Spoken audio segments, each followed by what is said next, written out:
শুভ সন্ধ্যা বন্ধুরা। আজ হলো 21 ডিসেম্বর, 5 পৌষ, শনিবার। আজকের সন্ধ্যার বিশেষ বিশেষ খবরগুলি হলো: নতুন অরুণোদয় প্রকল্পে বাছাই সভা চলতে থাকার মধ্যে কেলেঙ্কারির খবর, আবেদন করা মহিলাদের কাছ থেকে টাকা সংগ্রহের অভিযোগ, ইনকাম সার্টিফিকেট দেওয়ার নামে টাকা সংগ্রহের অভিযোগ। বিস্তারিত থাকবে প্রতিবেদনে।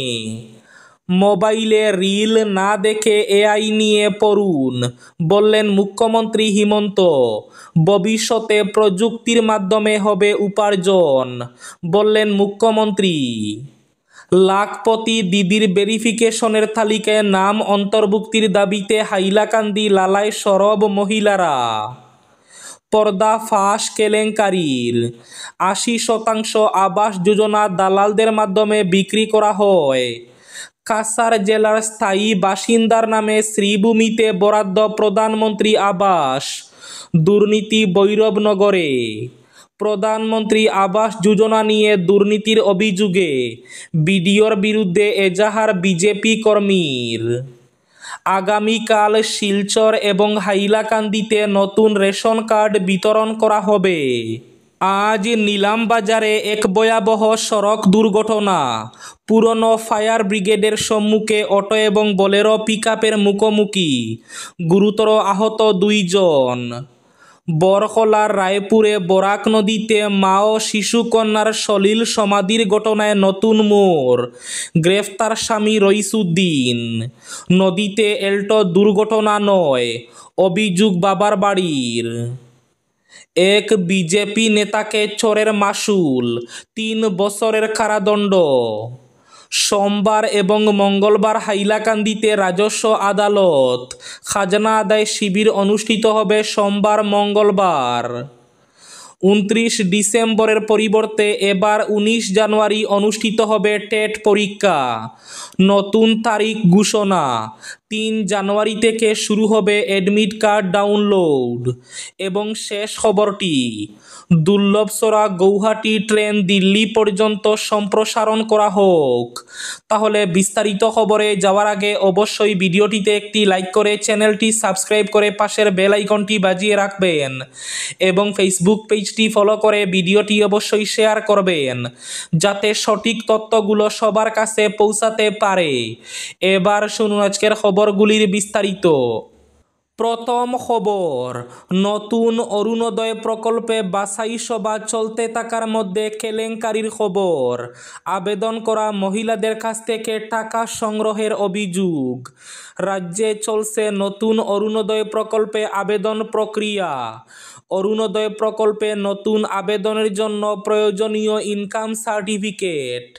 ইনকাম সার্টিফিকেট দেওয়ার নামে টাকা সংগ্রহের অভিযোগ।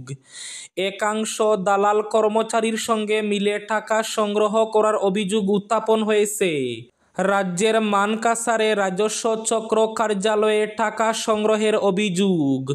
অরুণোদয় প্রকল্পে আবেদনে ইনকাম সার্টিফিকেট দেওয়ার নামে টাকা নেওয়ার অভিযোগ রাজ্যের বিভিন্ন প্রান্ত থেকে। এ নিয়ে অতি দ্রুত মুখ্যমন্ত্রী হিমন্ত বিশ্ব শর্মার কঠোর পদক্ষেপের দাবি জানিয়েছেন ভুক্তভোগীরা। এদিকে লাখপতি দিদির ভেরিফিকেশনের তালিকা থেকে হাইলাকান্দি লালায় অনেক মহিলার নাম বাদ পড়েছে।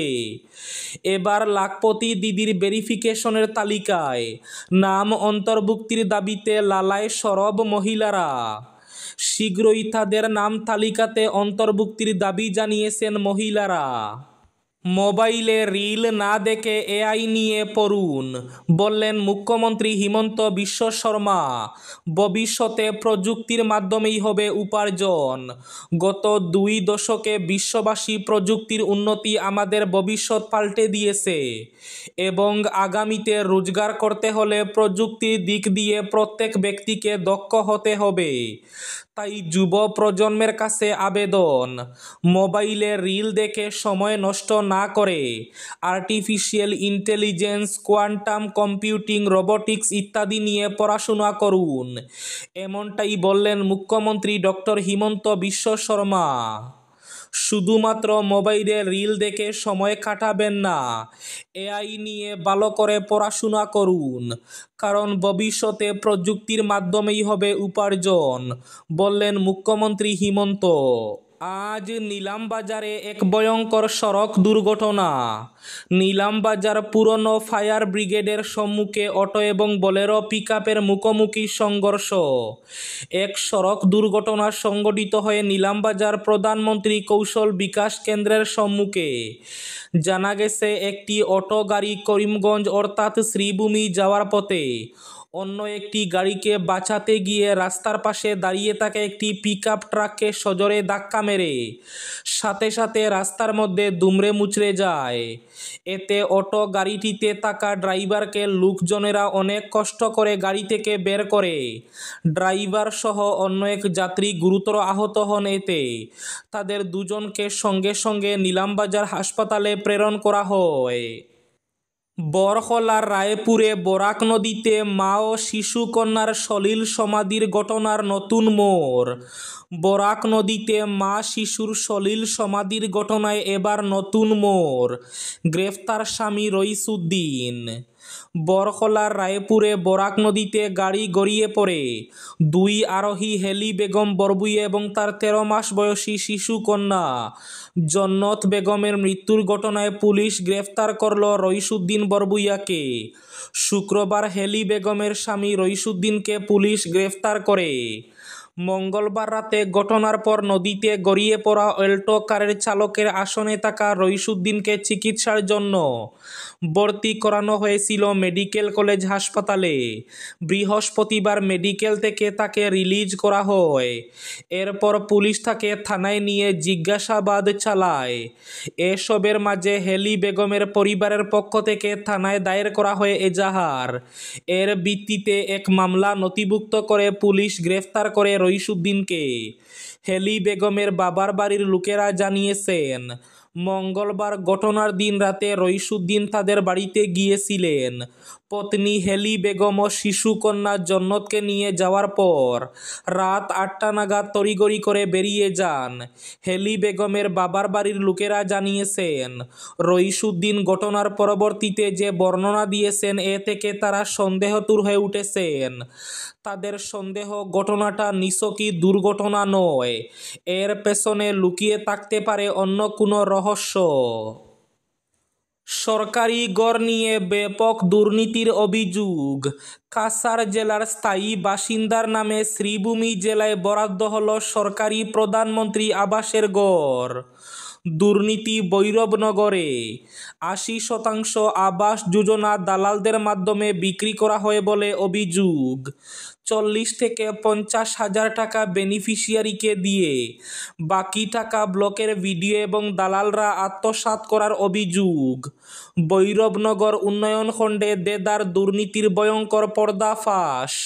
সিএম ভিজিলেন্সে অভিযোগ জানানোর পর এবার অভিযোগ উত্থাপন করে থানায় মামলা দায়ের করা হয়েছে। প্রধানমন্ত্রী আবাস যোজনা নিয়ে দুর্নীতির অভিযোগ। ভিডিওর বিরুদ্ধে এজাহার বিজেপি কর্মীর। মুখ্যমন্ত্রী ডক্টর হিমন্ত বিশ্ব শর্মা যখন দুর্নীতির বিরুদ্ধে শূন্য সহনশীলতার নীতি অবলম্বন করছেন, ঠিক তখনই রাজ্যের বিভিন্ন উন্নয়ন খণ্ডে অবাধে দুর্নীতি চলছে। এর ব্যতিক্রম নয় রাতাবাড়ী বিধানসভার বিভিন্ন উন্নয়ন খণ্ড। বিশেষ করে দুর্নীতিতে শিরোপা দখল করে নিয়েছে দুর্লভছড়া উন্নয়ন খণ্ড। ওই উন্নয়ন খণ্ডের বিভিন্ন স্তরের আধিকারিক থেকে শুরু করে খুদ ভিডিও পর্যন্ত দুর্নীতির দায়ে বরখাস্ত হয়েছিলেন। এবার নবগঠিত রামকৃষ্ণনগর বিধানসভা কেন্দ্রের আরও একটি উন্নয়ন খণ্ডের দুর্নীতির তথ্য প্রকাশ্যে এসেছে। ভিডিওর বিরুদ্ধে এজাহার দায়ের করেছেন খুদ শাসক দল বিজেপির এক কর্মী। উন্নয়ন খণ্ড এলাকার মানুষ নন এমন ব্যক্তির নামে প্রধানমন্ত্রী আবাস মঞ্জুর হয়ে অর্থ আত্মসাতের অভিযোগ উঠেছে। রামকৃষ্ণনগর উন্নয়ন খণ্ডের নাম বদলে নতুন হওয়া ভৈরবনগর উন্নয়ন খণ্ডে আবাস কেলেঙ্কারির অভিযোগ এনে সিএম ভিজিলেন্সে অভিযোগ জানানোর পর শুক্রবার উন্নয়ন খণ্ডের বিডিও রশিম কিমের বিরুদ্ধে রামকৃষ্ণনগর থানায় এজাহার দায়ের করলেন নগেন্দ্রনগর জিপির বাসিন্দা রঞ্জিত দাস। দুর্লভসরা থেকে গৌহাটি ট্রেন দিল্লি পর্যন্ত সম্প্রসারণ করা হোক, সংসদে মিশন।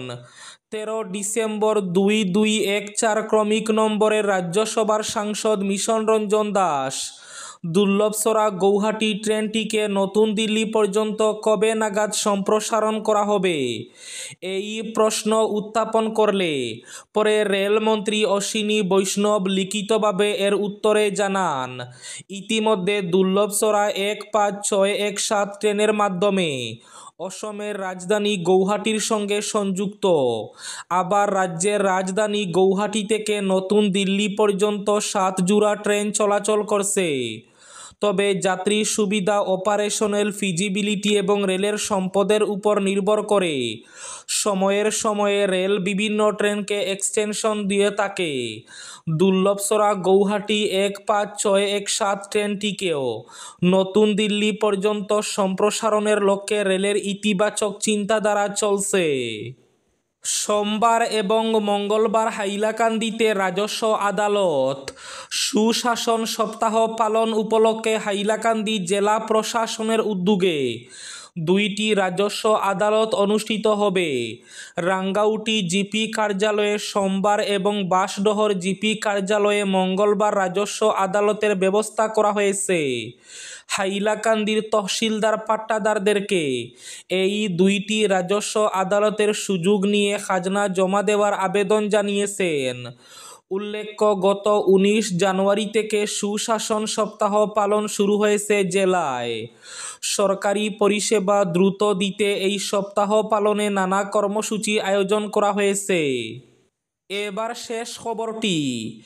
এক চর মারার অপরাধে 3 বছরের কারাদণ্ড বিজেপি নেতার। রাজস্থানের এক বিজেপি নেতাকে 3 বছরের কারাদণ্ড দিল আদালত। 2022 সালে বন দফতরের উচ্চপদস্থ এক কর্তাকে চর মারার অপরাধে ওই নেতা এবং তার এক সহযোগীকে এই সাজা শুনানো হয়েছে। ওই ঘটনায় 2 জনকে 30,000 টাকা জরিমানাও করা হয়েছে। জানা গেছে 2022 সালে বন দফতরের কর্তা রবি কুমার মিনা একটি অভিযোগ দায়ের করেছিলেন রাজস্থানের বিজেপি নেতা তথা প্রাক্তন বিধায়ক ভবানী সিং রাওয়াতের বিরুদ্ধে। সেই সময়ে রাজস্থানের বন দফতরের ডেপুটি কনজারভেটর ছিলেন রবি কুমার। অভিযোগে বলা হয়েছিল যে ভবানী সিং দলবল নিয়ে তার দফতরে চড়াও হন এবং চর মারেন তাকে। মন্দিরের কাছে একটি রাস্তার কাজ আটকে যাওয়ার অভিযোগ তুলে চর মারা হয়ে তাকে, এমনটাই জানিয়েছিলেন ওই বন কর্তা। চর মারার অভিযোগে 3 বছরের কারাদণ্ড হলো তার। এই ছিল আজকের সন্ধ্যার বিশেষ খবরগুলি। ভিডিওটি অবশ্যই লাইক করে শেয়ার করে দেবেন।